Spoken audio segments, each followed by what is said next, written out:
এই অ্যাক্সিডেন্টটা কিছুক্ষণ আগেই প্রাইভেট কারে মনে হয় সিএনজি মাইরা দিছে। পিছনের অবস্থা দেখেই বোঝা যাচ্ছে গাড়িটা অ্যাক্সিডেন্টটা কিছুক্ষণ আগেই হয়, এবং কি সিএনজির অবস্থা দেখে বোঝা যাচ্ছে খুবই খারাপভাবে অ্যাক্সিডেন্ট করেছে, পুরো দলা হয়ে গেছে। সো হে গাইস, আমি যাচ্ছিলাম সংসদ ভবনের লেক রোড দিয়ে।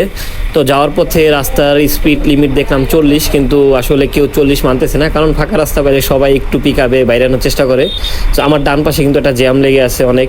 আর এই রাস্তার ম্যাক্সিমাম স্পিড 40, কিন্তু কেউ 40 মানে না, ওভার স্পিডিং করে।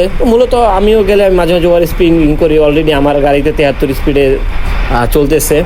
তো রাস্তা ফাঁকা, তাই একটু সবাই টানার চেষ্টা করে, কারণ এইদিকে কিন্তু জ্যাম থাকে পিছনে। তো জ্যাম যখন সারে কিন্তু সবাই একটু পিকআপে একটু চাপ দেয়। হায় হায়, সামনে দিয়ে একটা অ্যাক্সিডেন্ট হয়েছে, ইস রে। গাড়িটার অবস্থা একদম খারাপ, দেখেই বোঝা যাচ্ছে সিএনজি মনে হয় মাইরা দিছে। সামনে সিএনজির অবস্থা বেশি খারাপ, এটা একদম দলা হয়ে গেছে। ড্রাইভার থেকে শুরু করে যাত্রী যদি থাকে তাহলে গুরুতর আহত হওয়ার সম্ভাবনা বেশি। তো আমি যতটুকু বুঝলাম এখানে অ্যাক্সিডেন্টের, যে মনে হয় এই গাড়ি থেকে যারা যাত্রীগুলো ছিল তারা মনে হয় এই জায়গায় ঘুরতে আসছে, তাই হয়তো